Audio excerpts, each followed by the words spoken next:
Donc bonjour à tous, aujourd'hui on se retrouve pour une nouvelle vidéo où on va faire le point là-dessus et on va continuer pour pouvoir la poser sur son chariot. Donc en gros, je vais vous faire voir, mais donc dans le live j'ai déposé le train avant, donc le berceau, le train arrière, et là il me reste à déposer pour pouvoir la poser sur son chariot, le train arrière, le réservoir, la goulotte d'essence et 2-3 petites conneries, et après on va pouvoir enfin la mettre sur le chariot pour pouvoir la déplacer dans l'atelier et pouvoir rattaquer celle-là, démonter tout ce qui est faisceau électrique, train arrière, tout ça, pour pouvoir l'envoyer à la casse tout simplement. Donc là on va attaquer ensemble le reste du démontage pour pouvoir la poser sur le chariot, donc tout ce qui se situe en dessous en fait, tout ce qui est commande de boîte de vitesse, tout ce que je peux pas atteindre par dessus en fait, tout simplement. Et ensuite on va la poser sur le chariot, donc je sais pas comment je vais faire pour la poser. Car pour ceux qui ont vu, j'ai commandé un palan chez Fartol, tout simplement, un palan électrique que je vais suspendre à la charpente pour pouvoir lever la caisse et la poser sur le chariot.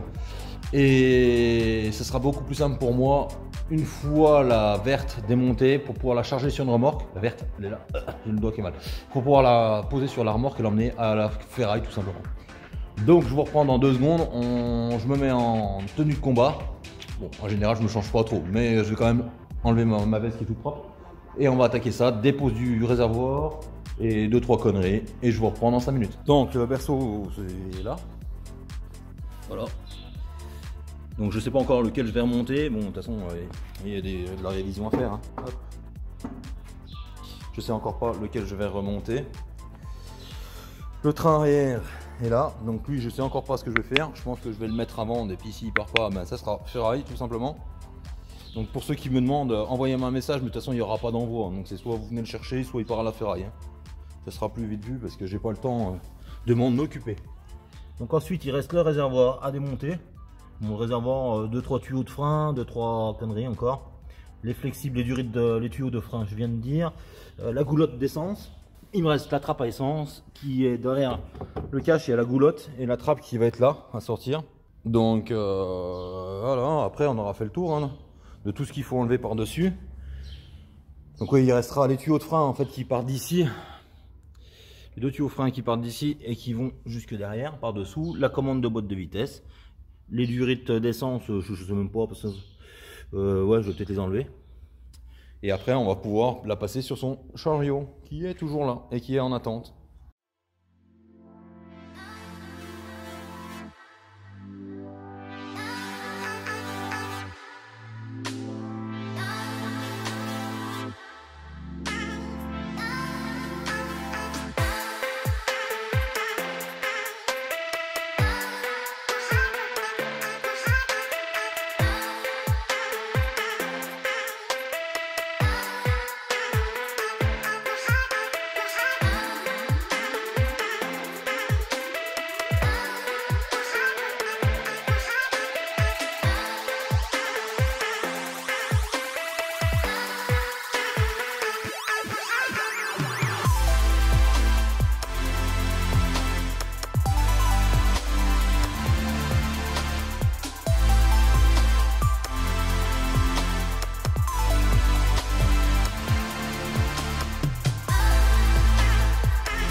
Donc là, on va rattaquer la goulotte. Donc pour la goulotte, il faut enlever le bouchon. Il y a 3 vis ou 2, je sais pas comment c'est fait sur celle-là. Je sais même pas quelle clé c'est. C'est pas celle-là. C'est celle-là. Donc il y a 3 vis. Hop, on va faire ça. Et après on va tomber la goulotte, le réservoir complet.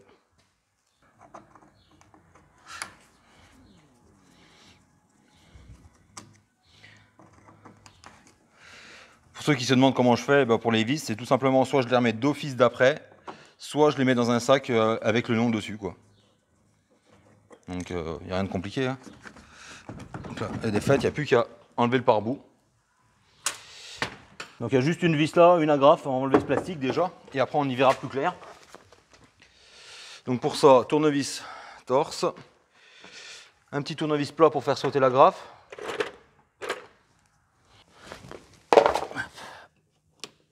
Donc l'agrafe c'est celle qu'il faut tirer le milieu là. Donc on décolle un peu au tournevis. On prend la pince et on tire celui du milieu. Voilà. C'est tout con, hein. En fait quand c'est comme ça, elle est libre. Quand on pousse, eh ben, ça récarte. Et ensuite il y a une vis là.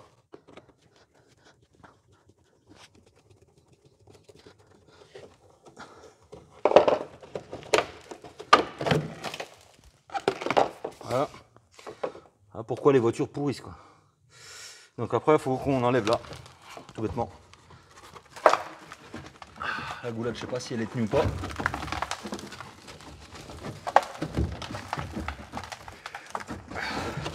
Alors, il y a deux solutions, je ne sais pas sur celle-là si elle se démonte d'ici ou pas, ou s'il faut la tomber complète avec le réservoir. Ce qu'on va faire, c'est qu'on va la démonter avec la tomber avec le réservoir, comme ça on sera moins enquiquiné. Et je lui mettrai un coup de karcher pour pouvoir voir exactement ce qu'il faut faire. Donc là on va repasser dessous. Donc là comme je vous ai dit, donc il y a un collier là, mais je ne vais pas l'enlever tout de suite parce qu'il y a plein de merde qui va tomber. Voilà. Et on va enlever le réservoir. Donc, il y a le boulon de 13 là, les sangles. Il y en a une de chaque côté. Il y en a un là-bas. Je sais pas si on le voit. Voilà, il y en a un là-bas. Il y en a un là. Et après, bah, ça va descendre hein, tout simplement. Les tuyaux de la pompe à essence ont été débranchés déjà, donc il n'y a plus que ceux-là, quoi. Donc bien entendu, avant de faire ça, j'ai vidé le réservoir. Hein.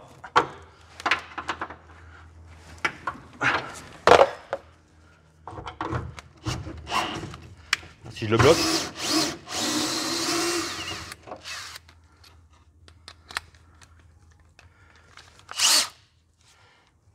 T'es coincé dedans.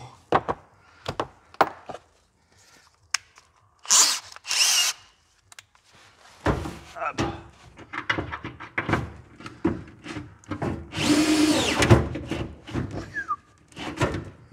Voilà. Il va falloir être malin là.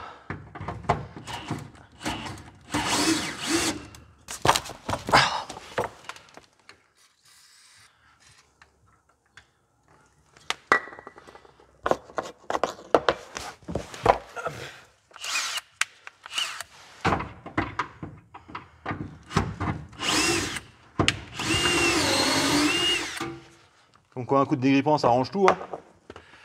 Hop, donc là il est enlevé. La lanière elle est enlevée, je sais même pas trop.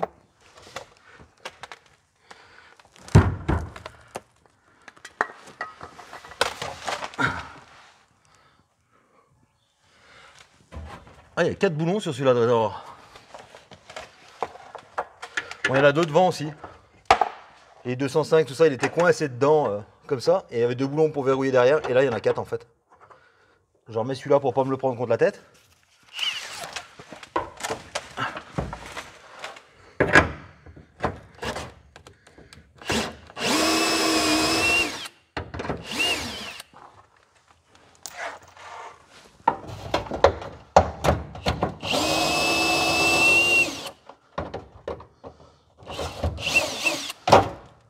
Hop.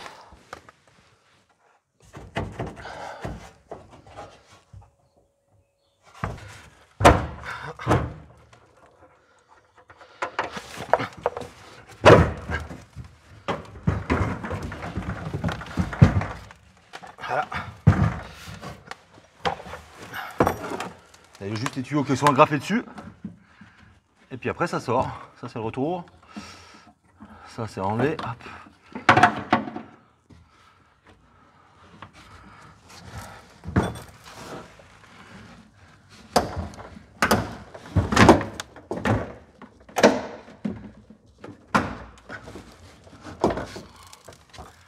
C'est dingue, hein. Les tuyaux sont versés.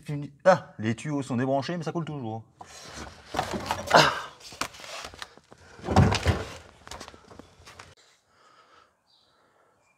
Donc maintenant, je vais vous faire voir pourquoi les voitures pourrissent, tout simplement. Alors, regardez le stock de terre qu'il y a derrière. Comment voulez-vous que ça pourrisse pas?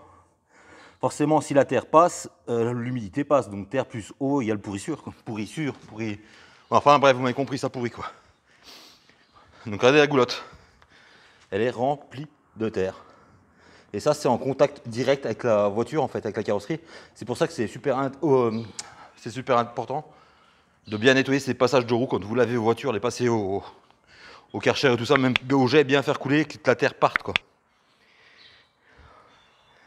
Donc ça, c'est le tuyau uniquement des vapeurs d'essence qui vont au canister. Le canister, pour petit rappel, c'est le petit boîtier qui est situé dans l'aile, en fait. C'est ce boîtier-là qui récupère les vapeurs et qui les... En fait, ça récupère les vapeurs d'essence et ça les remet en liquide. Ça recycle les vapeurs d'essence et les vapeurs d'huile, les deux en même temps. Donc voilà, le réservoir est enlevé. Là, je vais la poser sur son chariot maintenant qu'il n'y a plus que ça à faire. Hein. Ouais. Je vais la poser sur son chariot. Je pense que ça sera bien. Allez, je fais ça.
Donc forcément, il y a eu un bug. Il a arrêté de filmer quand je l'ai posé en fait.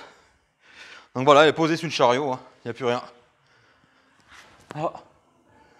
Et maintenant, on va pouvoir la bouger tout simplement dans l'atelier sans être trop embêté, quoi. Donc la 206 est posée sur ces 4 nouvelles roues. Voilà.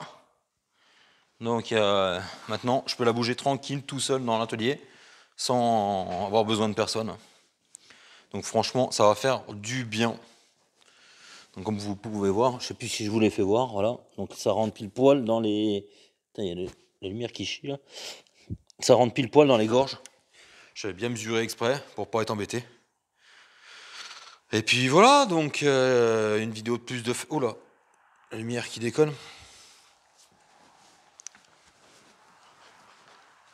Donc comme vous avez pu le voir dans la vidéo, le réservoir est déposé, la 206 est sur son chariot, sur ces 4 nouvelles roulettes. Donc j'ai commencé d'enlever tout ce qui est isolant, tout ce qui est moteur, tout ce qui est, voilà, tout ce qui est là en fait normalement. Voilà. Il me reste la partie du master vac qui est la partie du faisceau qui rentre par l'intérieur de l'habitacle, donc ça va être refait après. J'ai passé un coup de soufflette pour tout bien nettoyer. Et puis maintenant, on va passer à déposer le tableau de bord. Déposer le tableau de bord, la sonorisation, le faisceau. Et puis le pare-brise. Donc voilà.